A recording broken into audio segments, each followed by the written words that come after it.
What a nice stash. People ask me, how do I store my scraps? Well, it starts with the fabric that I buy or the pieces that I get that are longer than 1 meter.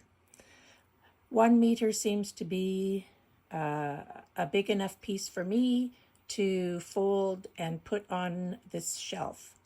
And it's not too badly stacked. The shelf right here has pieces of fabric that mostly I have purchased, and they are big enough to make backing for my quilts. So I keep them on one shelf, and I have a variety of different colors. I like to store all my light whites, off-whites, and my grays and blacks that I get on one shelf, so I have a variety of neutrals. And then the fabric on the bottom shelves are just colors, things that I bought that are bigger than 1 meter, and a lot of them have lots of color in them, lots of different colors, so they're great for sashing or backgrounds or things like that. So on the other side of my filing cabinet and 3 bins, I have another shelf unit that has got these plastic bins in it. I got those at a place called Storage Solutions. And here I store fabrics that are fat quarter size. And for the most part, they are organized by color. Not all of them, but most of them are organized by color. In this bin right at the top here, I start my scrap cutting. If I can cut a 10, 12, or 12 and a half or larger square, I'll cut that and put them in this bin. And this bin is for big squares. Now, over at the side, I have batting ends. I know some long armers and some quilters who don't know what to do with their batting ends or don't want to use them and know that I will use them. So I sort them by length and width, and I put them into rolls, and I just store the rolls over here tied up together. And when I'm doing a Quilt As You Go project, or I'm doing something that I can use pieces of batting, I go to that storage area, unroll one, take out what I want, and use it. So in the middle here, I have 3 bins. The top one, I keep my black and white scraps. And they're all different sizes, all different lengths, widths, but they're black and white. In the middle bin, I keep solid colors, pieces of solid colors. Some of them are less than 1 meter, some of them are just pieces, some are a whole bunch of white squares that got cut that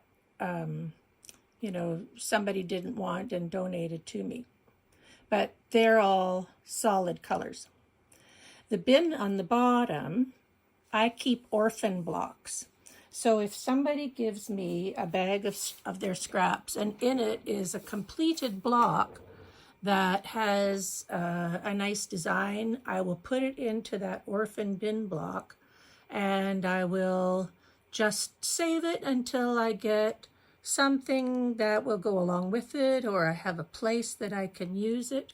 And over the course of time, I will incorporate it into some kind of a quilting project. And sometimes I've almost emptied my orphan bin, so that's kind of nice. Now, on the shelf above these fabrics, I have a series of bins. And this is part of my process. when I get a project finished, anything that's left over on my desktop, I will cut into squares, strips, or if a piece is big enough to become a fat quarter size, a fat quarter. So I cut things into squares, and I have a bin with 3-inch squares. I have 2.5, 3.5, 4.5, 4, they're upside down, 5, 5.5, 6, and 6.5-inch squares.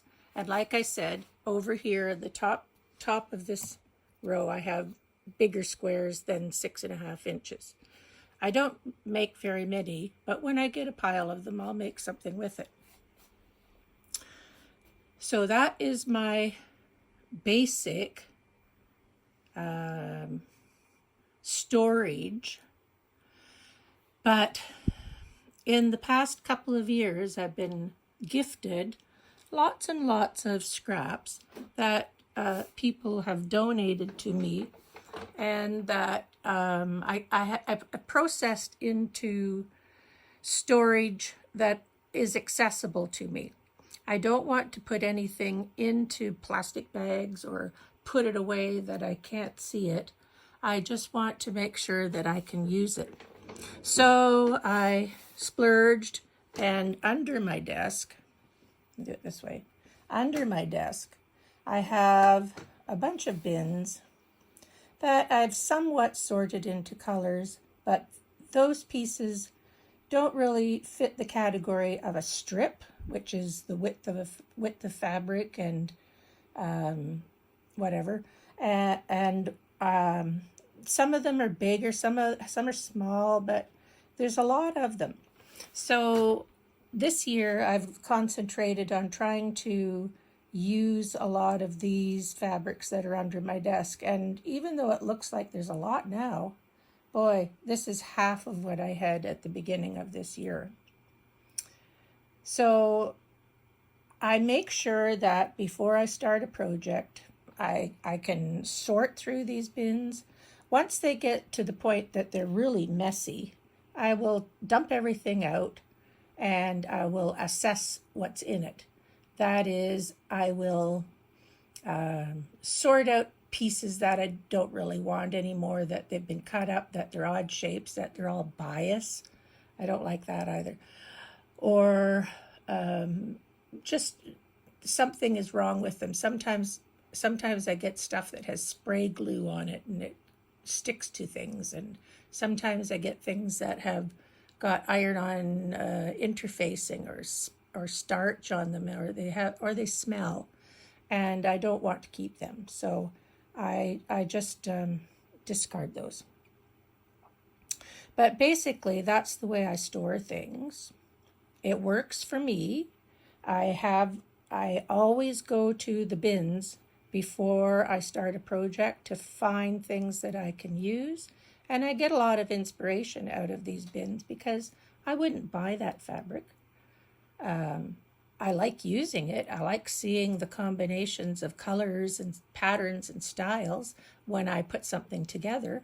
But I wouldn't go out and buy all this fabric because, my goodness, I couldn't afford to do that. So it's kind of fun to get involved in scrap making, scrap quilt making.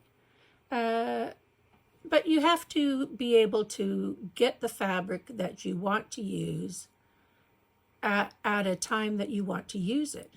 So, I mean, people come to me and say, oh, do you have anything that has butterflies on it? I'm making a I Spy quilt and I'd like some butterflies. And I said, yes, I have 4 pieces of fabric I know of right now that I can get you that have butterflies on them. Do you want, what size squares do you want? And I gladly will give them that. So it's nice to be able to help people get a project done that they're wanting to do. A couple of people have come over and shopped from my scrap bins and taken away a whole bunch of stuff, but that's fine because people gave it to me. I'm happy to let people come and rustle through and see if they can find something that they need to finish their quilt. But the one thing about making scrappy quilts is you never run out of fabric. I've made quilts before that I bought 3 pieces of fabric. I want to finish the quilt, and don't you know it, before I finish the quilt, I run out of one of them because I've made a mistake or I miscalculated, and then I can't find the piece of fabric in the store anymore to finish it off. So making a scrap quilt, you can always substitute something else that is close enough and it looks good. So that's why I like to make scrap quilts. So I hope this little video has been informative. There are lots of things you can do with scraps, and especially those square bins up there. I love those square bins because I can go to one of those and make a whole quilt in an afternoon because everything's already cut. I love it. Anyway, I hope you enjoyed this little video. Thanks for listening. If you have any questions, you know, you can ask me. Bye.